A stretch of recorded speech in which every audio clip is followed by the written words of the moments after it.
এতিয়া বৰ্তমান শেখৰৰ ভাৱ কি চলি আছে? আমি গোল্ডৰ কাম কৰোঁ, গোল্ডৰ ৰেট আছে 200 টকা। এতিয়া বিমল শেখৰ গুটকাটো চবৰে প্ৰিয় হৈ পৰিল, সেইকাৰণে গুটকা বিমল শেখৰটো চবেই খাই তামোল পাণটো এৰি দিলে। সেইকাৰণে সুবিধাবাদী কিছুমান দোকানীয়ে যোনে এইটো মানে চলাই আছে নহয়, বহুত বেয়া কাম কৰিছে। কালি বজাৰ 240, পুৰহি 270, মানে কোনো নিৰ্ধাৰিত প্ৰাইচ নাই, যাৰ যেনেকৈ মন গৈছে বঢ়াই দিছে। সেইকাৰণে সুবিধা লৈছে। সেইকাৰণে আমাৰ অসমীয়া ৰাইজসকলকো এটা অনুৰোধ কৰিম, তামোল পাণটো আকৌ পুনৰ ধৰক, কাৰণ বিমল শেখৰ গুটকাটো এনেকুৱা ভয়ানক ৰূপ এটা ধাৰণ কৰিছে। তাৰ লগে লগে সুবিধা কিছুমান সুবিধাবাদী বেপাৰীয়ে বহুত তাৰ সুবিধা মুনাফা লুটিছে, অসমীয়াক লুটি গৈছে। সেইকাৰণে দাদাহঁতৰ পৰা জানিব বিচাৰিম, দাদা কি হৈ আছে মানে গুটকা শেখৰৰ বজাৰখন অকণ বুজাই দিয়কচোন বাৰু। গুটকা বুলি বস্তু যাতে আজিকালি নাই, এইটো পান মছলা আহি গৈছে। আমাৰ এজেঞ্চি হৈ গ'ল এক্স গ'ল আৰু তাৰা, আমাৰ মালত আৰু ডাইৰেক্টৰ হৈ গ'ল, ককটল হৈ গ'ল। আমাৰ মালত 1 টকা মানে এই কাষ্টমাৰ আপোনাৰ ওচৰত থিয় হৈ যায়, সুধি লওক। আৰু আপোনাৰ মানে কি গুটকাৰ বজাৰখন চলাই আছে কোনে বাৰু? আমাৰ যিটো ডিষ্ট্ৰিবিউটাৰশ্বিপ মোৰ হয়, সেই ডিষ্ট্ৰিবিউটৰৰ নাম জনাওক আপুনি। মই কিয় আপুনি মই ক'ব নোৱাৰো কোনে আনে। আপুনি ক'ৰ পৰা লৈছে? আপুনি হ'লচেল দোকানী এজন, জানিব লাগিব। আপোনালোকে কাৰণ লুণ্ঠন ৰাজ এটা চলাই থকাৰ দৰে কৰিছে। কিহৰ কাৰণে 240 টকা 270 কোনো দাম নিৰ্ধাৰিত নোহোৱাকৈ কেনেকৈ ল'ব পাৰিছে? আপুনি এতিয়া ডিষ্ট্ৰিবিউটৰ দামৰ নাম কওক, কিয় লুকুৱাই ৰাখিব পাৰিছে? মানে কিবা তাৰ মাজত লুকাই আছে ৰহস্য। ডিষ্ট্ৰিবিউটাৰ হয়, ডিষ্ট্ৰিবিউটৰ নামটো কওক আপুনি দাদা। আমাৰটো হৈ গ'ল এক্স গ'ল, তাৰা, ডাইৰেক্টৰ, এইবিলাক মালত আমাৰ 1 টকা বাঢ়োতে কাষ্টমাৰ থিয় হৈ আছে। ডিষ্ট্ৰিবিউটৰটোৰ নাম জনা ক'ৰ পৰা? চবতকৈ ভাল এও খুদক যে আমাৰ মালৰ দাম বাঢ়িছে নেকি।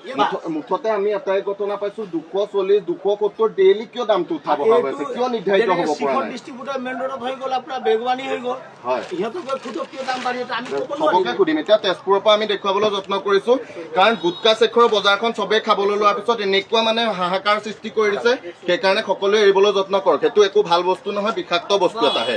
সেইকাৰণে আপোনালোকক কৈছো, সুবিধাবাদী দোকানীয়ে এনেকুৱা সুবিধা লৈছে। পুৰহি দিনা 240, আজি 270, মানে কোনো নিৰ্ধাৰিত নাই, অৰাজকৰ সৃষ্টি কৰিছে। সেইকাৰণে এনেকুৱা অৰাজক হ'বলৈ নিদিব, মাতক। সেইকাৰণে দোকানী আমাৰ তেজপুৰ টাউনৰ পৰা হ'লচেল দোকানীৰ ওচৰৰ পৰা কিছু কথা জানিবলৈ কৈছো। তেওঁলোকে ডিষ্ট্ৰিবিউটৰ নাম নাজানো বুলি কৈছে, তাকে আপোনালোকক দেখুৱাই গ'ল। কওক শেখৰ ডিষ্ট্ৰিবিউটৰ নাম কওক। আপুনি এজন হ'লচেল বেপাৰী হৈ কিয় নাজানিব? ডিষ্ট্ৰিবিউটাৰ 3টা আছে ইয়াতে, 3টা আছে, নামকেইটা কওক। এইবিলাক চাওক, ডাঙৰ ডাঙৰ বণিক গোষ্ঠীৰ ওচৰত কিনা বেচা হৈ গৈছে, কিনা বেচা হৈ সুবিধাবাদী সুবিধা লৈছে।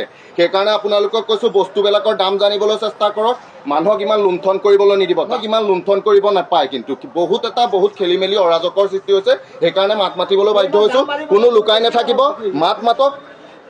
বিমল শেখৰ গুটকাটো সকলোৰে প্ৰিয় হ'ল, মহিলাৰ পৰা ল'ৰা ছোৱালীৰ পৰা সকলোৰে প্ৰিয় হ'ল।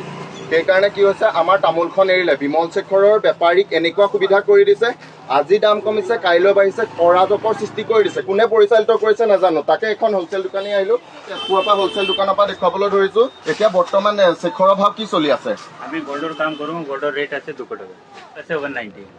এইটো 190 নহয়, ডাঙৰ শেখৰটো মানে কি হৈছে 270, 80, 90লৈকে পইছে। আপোনালোকৰ ডিষ্ট্ৰিক্টতো কিমান হৈছে জনাবচোন। গুটকা শেখৰৰ বনিয়াই যে ইমান লুণ্ঠন ৰাজ চলাইছে, কোনেও মাত মতা নাই। কিহৰ কাৰণে, কোনে চলাই আছে ইমান ডাঙৰ ৰাকেটটো? সেইকাৰণে মাতক, জানক। দামটো এদিনত উঠা বচা নকৰে। ময়ো আজি মাত মাতিবলৈ বাধ্য হ'লো, মোৰ সৰু দোকানী। কাৰণ মাত মাতিবলৈ বাধ্য কিহৰ কাৰণে হ'বলগীয়া হৈছে, ৰাতিৰ ভিতৰতে দাম সলনি হৈ থাকে নেকি? চিলিণ্ডাৰৰ দাম এটা 60 টকা বাঢ়িছে, সেইটো চৰকাৰৰ বস্তু চৰকাৰে কৈছে। বিমল শেখৰ এইটো প্ৰাইভেট এটা বস্তু, বিজনেছ। এইটোত কোনে বাৰু মানুহ আমাৰ সোধাই আছে? সেইকাৰণে তাৰ প্ৰশ্ন উত্তৰটো আপুনি ক'লে 200 টকাত পায়, কিন্তু আপুনি ক'লে এতিয়া শেখৰ নাপায়। কাইলৈ কি হয়? পুৰহি ৰেট কিমান আছিলে শেখৰ জনাওক? পুৰহি ৰেট আমাৰ তাত মাল নাই, কালি আহিব মাল 200 টকা কৰি আপুনি পাব। 200 টকা কৰি পাম ন? তেনে আপোনালোকক দেখুৱালো, কালিৰ পৰা যদি শেখৰ আহে 200 টকা প্ৰাইচ। এই তেজপুৰৰ পৰা হ'লচেল দোকান। আপোনাৰ দোকানখনৰ নাম কি দাদা? শিৱজী ন? শিৱজী দোকানৰ পৰা কৈছে 200 টকা কালিৰ পৰা। সেইকাৰণে আপোনালোকে সচেতন হওক, যাগক। যোনে যি কৈছে কাৰো কথা নুশুনিব। 290, 240, 280 সেইবিলাক নুশুনিব। এই দাদাৰ দোকানত আহিলো, হ'লচেল দোকানৰ পৰা। এয়া দাদাৰ দোকানৰ পৰা দেখুৱালো। সেইকাৰণে আপোনালোকৰ ডিষ্ট্ৰিক্টতো কিমান চলি আছে জনাব। আৰু ময়ো এটা সদশেষত অনুৰোধ কৰিব বিচাৰিম, কিহৰ কাৰণে, আমাৰ অসমীয়াৰ তামোল পাণটো ধৰক। এই সুবিধাবাদী দোকানীয়ে কেনেকৈ সুবিধা ল'ব পাৰিছে বিমল শেখৰটো, কাৰণ বহুত মানুহৰ প্ৰিয়। ভাত নাখাব, বিমল শেখৰটো খাব। সেইকাৰণে সেই বস্তুটো এৰিবলৈ যত্ন কৰক। তেতিয়া সুবিধাবাদী জানিছে কোনটো বস্তুত মানে লুণ্ঠন কৰিব পাৰি। বিমল শেখৰটো চবৰে প্ৰিয় হৈ পৰিল, সেইকাৰণে বিমল শেখৰটো লুণ্ঠন ৰাজটো চলাইছে। সেইকাৰণে মাতক, সতৰ্ক হওক। সকলোকে এনেকৈ এৰি নিদিব, মাত মাতিবলৈ যাওক, কাৰণ মাত মাতিলেহে ন্যায় পাব।